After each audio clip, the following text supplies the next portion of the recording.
Hey, everybody, and welcome to this episode of The Blind Ambition with Jack Kelly. It's your friend Rick from Blind, and today we're going to flip the script a little bit. And actually, Jack, dun dun dun dun, dun you're going to be in the spotlight. I'm going to introduce everyone to you. So, Jack, welcome aboard. You're the founder and CEO of the Compliance Search Group, one of the leading and most trusted executive search firms specializing in recruiting finance and banking professionals. That's folks specialized in compliance, legal, regulatory, risk management, audit, corporate governance, accounting, tax, and more. The audience, you all know Jack as being passionate about advocating for job seekers and working professionals. You know, he gives back as a Forbes senior contributor, covering the latest in workplace trends and also providing tactical career advice and insider tips from his background as a recruiter for more than 20 years. You're the founder of the recruiting startup WeRecruiter, and of course, the co-host of this podcast, The Blind Ambition with Jack Kelly. Is that right? Thanks for coming on the show, Jack. Well, thank you. Hey, I think it's cool. It helps. We probably had, 150 episodes, and I think people can get a vibe about who we are, but we really never properly introduced ourselves, which we probably should have done day one. So we've only 150 episodes later that we thought of it, or you thought of it, Rick. And I'm glad. I think this is cool because we can give some insight. And also, as a humble brag, I've also written 2 books about how to get a job during tough times, which is very appropriate right now for people. So I got to say, it's been a crazy journey. It's recruiting, and I don't know how many recruiters you know, but it's one of those areas like you fall into. It's not as if you grow up and you say, hey, I want to be an astronaut. I want to be a doctor. Now, I guess nowadays, I want to be a tech CEO. But they would never say, I want to be a recruiter. I mean, that's just like off the radar scope. And just to give some insights behind the curtain, most recruiters, and I don't think they would be mad at me for sharing this, they went into recruiting after trying, and this is me, I got to tell you, this is true. You fail at a whole bunch of other things.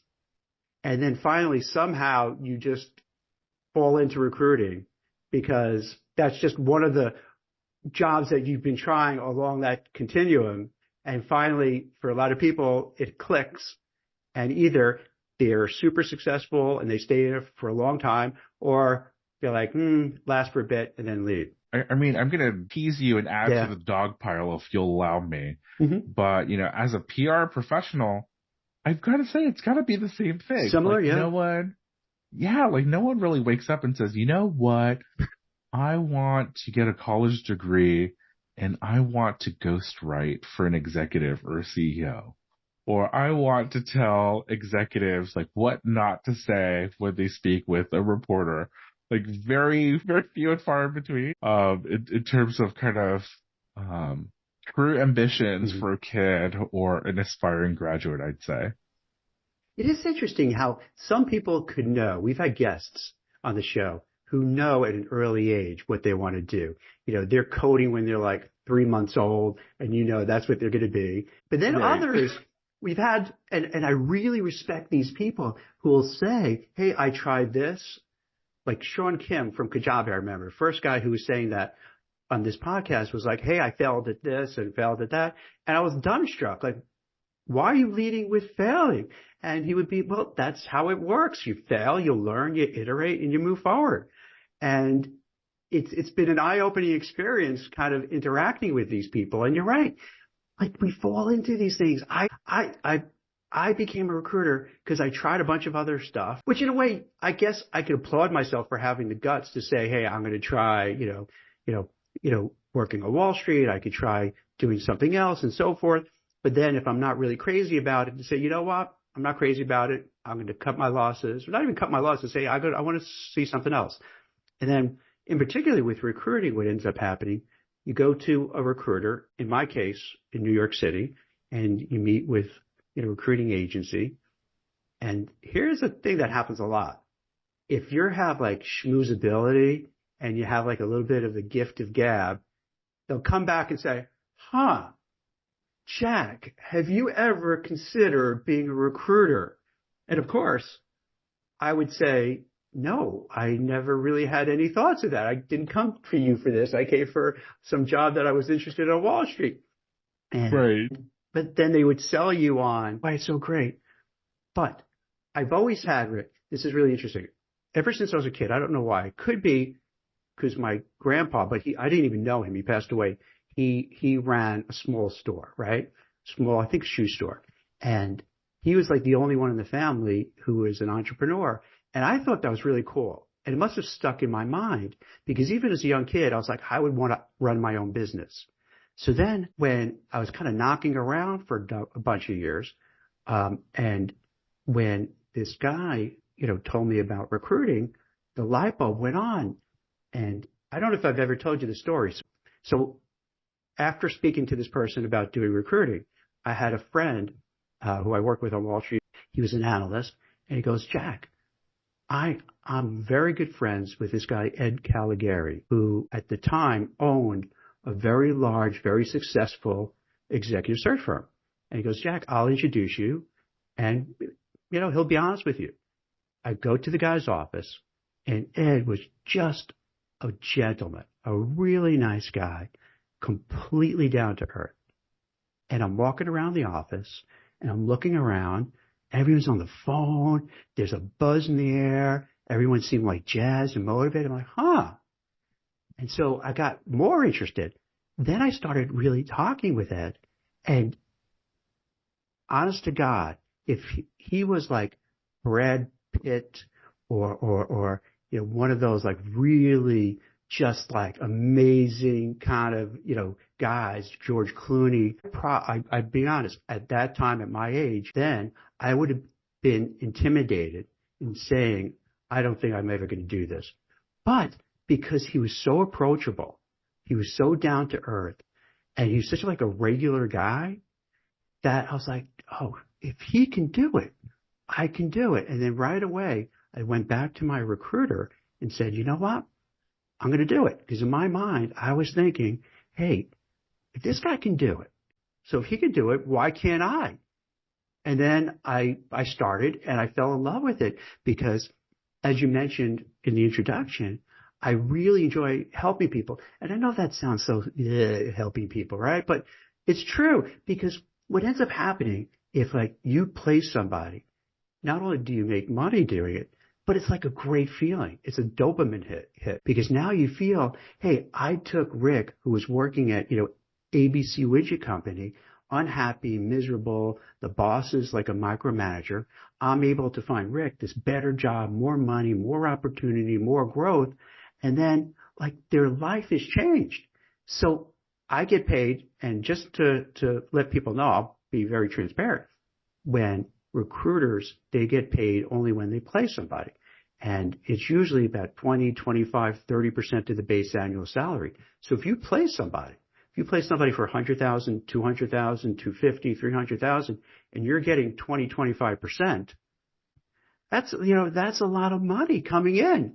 So I hit it very lucky because I worked with compliance people, and this is going back 20 years ago. These are the folks who are like, they considered back office, paper shufflers, and, they weren't valued.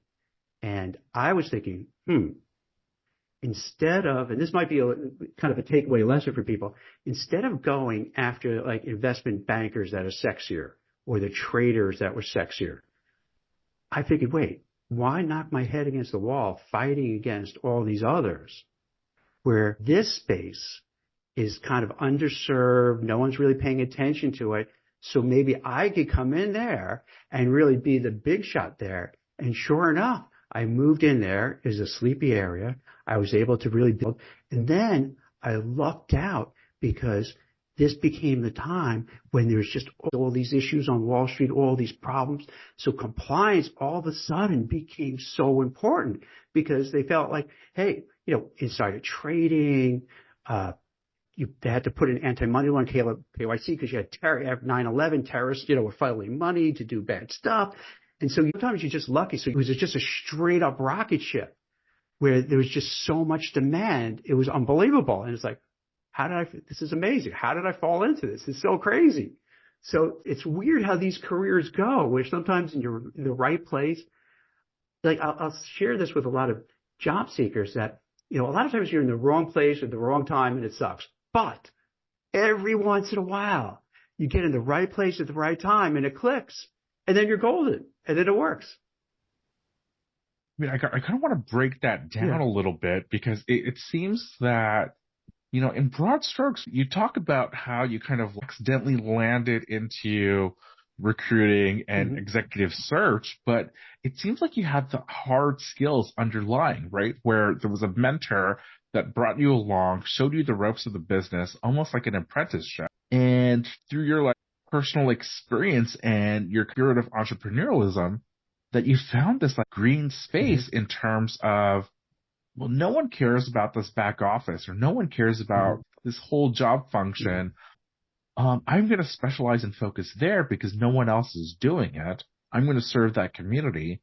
And then to your point, kind of the luck happens. And so it's almost like stars align in terms of, obviously you have to build the skills and be ready positioned for the time when, the stars did align that you were able to just kind of naturally benefit and it lined up to you. So 100%. I'll go backwards with what, unpacking what you're saying. Sometimes, if you catch it at the right time and the stars align, it's just perfect. It's amazing what happens. But what people don't realize, you may have spent 10 years building up to that, because that's kind of what happened a little bit. The time everything blew up in a good way, meaning the business and the need for it, I already had 10 plus years under my belt. So then it was natural when companies like Morgan Stanley and Goldman Sachs and Deutsche Bank and Credit Suisse and, hedge funds, private equity shops, they would come to us because we were a known brand, because we've been doing this for 10 plus years and there weren't a lot of competition. So we really owned a big chunk of the space. And then over the course of 10, whatever years building up, then we really knew our stuff. Because to be fair, I would say I would rank myself as a C in terms of selling, marketing, that seriously at that time in my life. Really? Yeah. But what ends up happening, and this is really cool for people, who could appreciate it if you go through the same thing. You get a little win under your belt, right? You make a placement. You're like, oh, wow, this is great. I made a placement. I'm making some nice money. You make another one and then another one. Then all of a sudden, those little victories give you that strength to feel more confidence and feel better about yourself. And then you just an exit, because now you've learned the skills. You understand what these jobs are. You know inside and out. You know who the players are. You know who the HR people, who the hiring managers are. And then you have the confidence to really go after people and sell them, because it's really awkward. If anybody, like Rick, if you've ever had someone at prior jobs, if they're recruiting you, you could tell the ones who are really good, who could really tell us the story to get you to move, compared to others that you could say is oh man, they're like a used car salesperson. This is just right. No, even if it's a great job, I don't trust you. I'm out of here. So it's a combination of these things. So if you're going through your career and it's not necessarily going, it just might mean you need a little longer runway to get more confidence, to build up on it, to get more victories. And then, and you know what it is too, Rick? It's how they say, pursue your passion. Right. I find it's not exactly that. What ends up happening, I think, is that you do well at something and you're making money and you're succeeding. Then you become passionate about it, because I wasn't passionate necessarily about, let's say, placing compliance officers. Nothing wrong, right, and different. It just wasn't passionate. It was something. Right. And I became passionate, not to be gross about it, became passionate when I know, wow, I can make money at it. I can build a business on it. I can make a living. I can provide for my family. I can provide for my future retirement. So then complete passion, complete, utter, if you ask my wife, obsession, because I was constantly working. And these are the days it wasn't remote work. So I would have, we were in New York City. We lived on the Upper West Side, had one kid, two kids. Thought, okay, now we got to go to a suburb. So we have room, grass, have to commute back and forth. So it was a whole different ball game in how this played out. So I would always be working. And the time I would come home, I would eat, work some more, and nonstop. So it just, that becomes that your passion because you're so driven and you keep wanting to get those dopamine hits that it's hard to stop. Yeah, I think people underestimate the impact of that positive feedback because it could be anything from your manager or your peer or like even a client saying like, hey, that's a job well done, Rick. Like, kudos to you. To, obviously when the hard dollars start hitting your bank account, right? Mm-hmm. When you start landing these bonuses, when you start earning these promotions with these like pay hikes, or you get that, refresher for your stock-based comp, and you start seeing your TC, your total comp, just go higher and higher. I think people really underestimate that value, right? Because we're often told like, hey, money is taboo. Like it shouldn't be the only thing, but it can certainly be a driver for folks, right? In terms of almost serving as a proof point and saying, hey, like your pay is getting higher or you're landing that bonus and you're getting that feedback in the sense like, oh, I'm actually good at this, right? And when you're good at this, you're probably going to be more motivated to continue working and doing more of that. And it seems like that was certainly the case with your background. You're so right, because what happens is this, and I'll be very candid about it. When you kind of feel like a loser, like trying things, it's not working, trying things, not working, it wrecks your self-esteem and it wrecks, your mental health, but you keep trying. So then when you do latch on to something that works, it's like the best feeling in the world because you're like, oh, all right, I'm not going to be a loser for the rest of my life. All right, I can, have a family. I can have everything. And then you also get to the point where it gives you that, number one, security, but then also it allows you to do other things. So for instance, the last few years has been just chaotic for recruiting. But what happened, I was a few years back, started looking where things are going. And it didn't look so great for, the recruiting area because of the economy and the job market. So probably 6 years now that I started writing for Forbes because I was an okay writer. I like writing. I wrote a blog for my company just to kind of keep everybody in touch with what's going on. Someone at Forbes saw it and they said, hey, you probably would be good. Would you join? And I said, yeah, fine, great. And I would write about leadership in careers. So it could run through anything about, hey, what's Elon Musk doing to how to negotiate salaries and everything in between. And then I met with Rick and doing the Blind Ambition podcast. So sometimes also what ends up happening is that when you're able to build a nest egg, it gives you open opportunities so you don't feel trapped. So let's say if I didn't save or I squandered my money or I lived big buying a Lamborghini and the like ginormous house in the Hamptons or whatever, or really speculating on crypto, I was really very focused on making sure that I would have something for the future so that if I ever wanted to do certain things that didn't make a lot of money, I could do it because I enjoyed doing it. And obviously I want to make some money on it too, but the pressure's off. So then you could keep going and be happy for a lot of years as you get older because you see so many people who are working and they hate it and they're miserable because they didn't save and they're getting older and they're bitter. So this way you could do things you want to do and it gives you that freedom.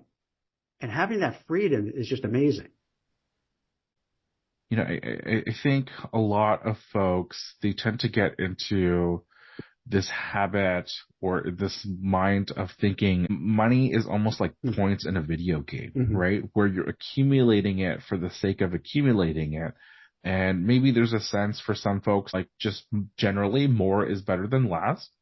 But they get to this point where they've earned a lot and they they keep going. And I mean, it's fine, but they almost kind of forget like what money can do, right? In the sense Hmm. of it's a tool to provide for your family or to provide for yourself, to give you that kind of freedom or stability or independence even, to be willing to try other things or do other things rather than kind of getting in this like loop of, well, you know, over time I should be getting more promotions or be Hmm. getting more raises or saving more is generally the right thing to do.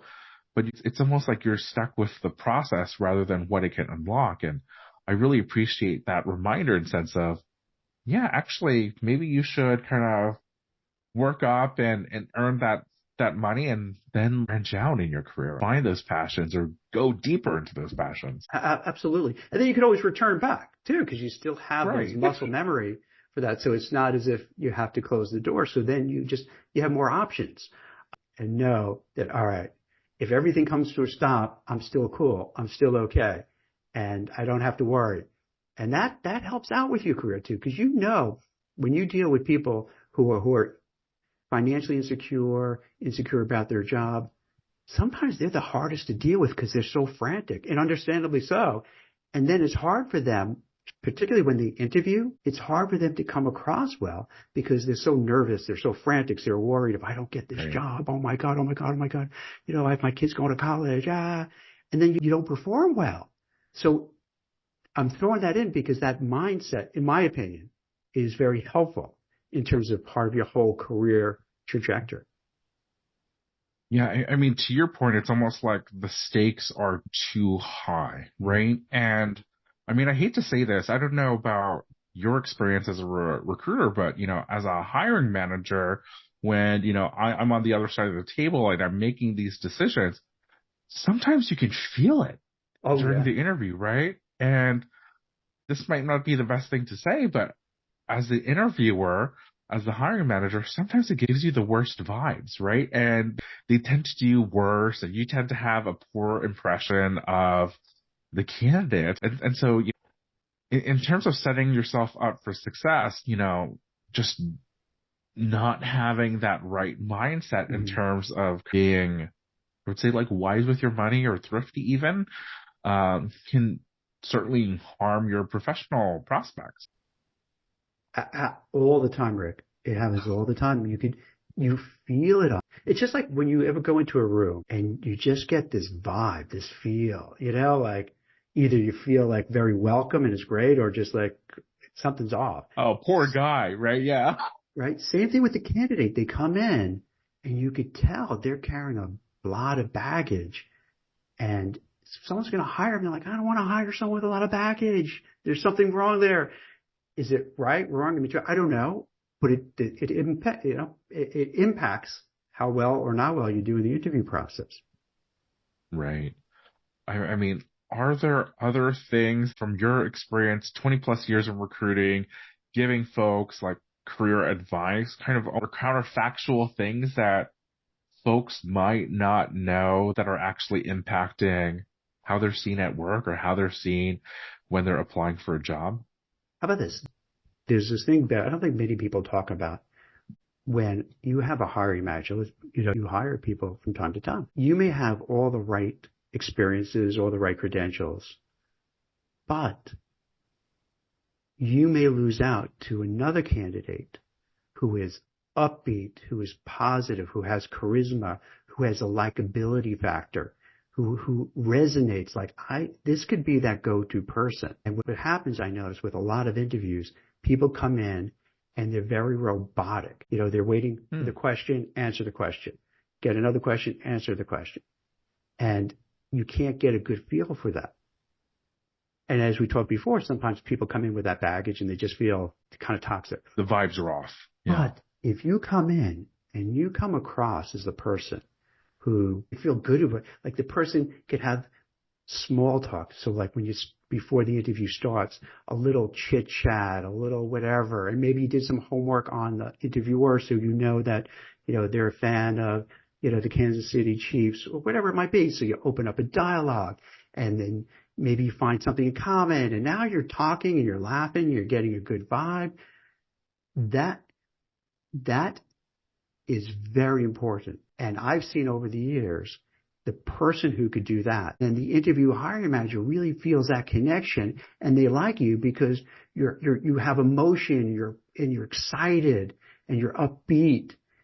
That wins a lot of the offers because that's what they want. Like a hiring manager would want someone who has all the skills, yes. But if they're just a pain in the ass to deal with and annoying and they have a crappy personality and they're always like irritable, it's like, I'd rather go with the other person who has more positive attributes, even if they're not as good, because I feel I could work better with that person.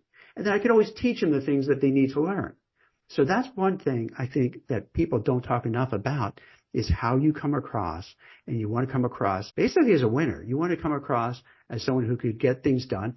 And as the boss, Rick, if someone is going there, knowing that if you call me, late at night, weekends, I'm there for you. I'm going to be there. And, you feel it when you have those candidates. And that's what they want. And it is reasonable, right? It's just reasonable because you need that person who you're hiring to help you get up the ladder and do well. So I think that's something is very underrated. I think just not to to break it down and not to kind of oversimplify it. It's certainly not a defense of the so-called personality hire, but from my end as a hiring manager, some of these roles that I'm interviewing for, I have dozens of folks, even at the final stages, the panel interviews. And the one thing that I found works really well for myself in my career, and I certainly see it now that I'm on the other side as a hiring manager, is being able to kind of craft a story around your candidacy, around your resume, right? Because, as a hiring manager, when I get to kind of the debriefs after we've interviewed the candidates at the final panel interview, sometimes we're talking about dozens of people. And, when it's for a certain role and when it's for a senior role, the experiences tend to be very similar, right? They all have the hard skills. They all worked at great companies. That's why we brought them in and they got so far in the rounds that they did. But sometimes, to your point, they're a little robotic, right? No one stands out. Sometimes, I hate to say this to all the people that might be listening that might have interviewed with me previously. Sometimes I say, which candidate are we talking about again? I'm in the panel and roundtable. I'm on the conference call debrief and saying oh gosh, I don't even know which candidate we're talking about. But, one kind of strategy or tactic that I've used myself when I'm, a candidate is I think far ahead and I say, gosh, when the hiring manager and the recruiter and all the people that I'm meeting in the panel interview, I don't want that to happen. I want them to remember, oh, Rick was the guy that was a self-taught PR person, right? Or Rick is the guy that, super energetic and super bubbly and he likes to travel. He's the worldly guy or something, almost kind of crafting a cheat code or a narrative or a messaging for who you want to be, and really kind of sticking to it and reinforcing that in your responses during your interview, making sure, the stories and examples that, you point to or that you cite kind of match that same story. It's almost like, a reality show. I've been watching a lot of reality TV. And the producers there, they always do the edits, right? And in post-production, and by the time you watch the episode, you're like, oh, that character is the crazy person, right? They get into crazy edits. Yeah. All of the edits, whenever they're shown on TV, they're super dramatic, right? They're almost become caricatures. And, when I interview, I like to think in the same way. How can I almost be kind of an exaggeration or a character where, I'm saying things so much to the same point that they can only interpret my candidacy or my job application as one way, right? Oh, Rick is the X. And all of his examples, oh yeah, he really is that kind of guy, right? That makes so much sense. It makes so much, because if you have so many candidates and they all blend together, which happens all the time. If you have someone like, oh, I just got back from Japan. I just got back from Korea. I just did something that stands out. They go, wow, what's Korea like? What's Japan like? So you're right, because then it makes them stand out that they remember you compared to like 20 other people who, meh. You're the 10th guy from Goldman Sachs, or you're the 5th Google engineer that they've met with, right? It's really smart advice. Yeah, absolutely.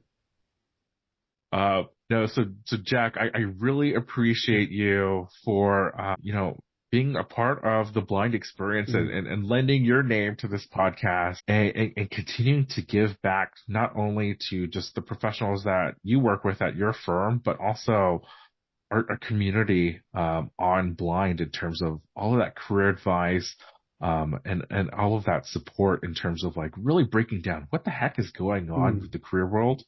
Because certainly in the last 2-3 years, God, it's been a roller coaster. So thanks for being that stable voice there. Well, I appreciate it. Thank you. This was fun. It's weird to be on the other side of it because I'm so used to asking the questions. So this was great. That's it for The Blind Ambition. If you enjoyed the show, please leave us a 5-star rating and a review. And don't forget to subscribe wherever you get your podcasts. Thanks for listening.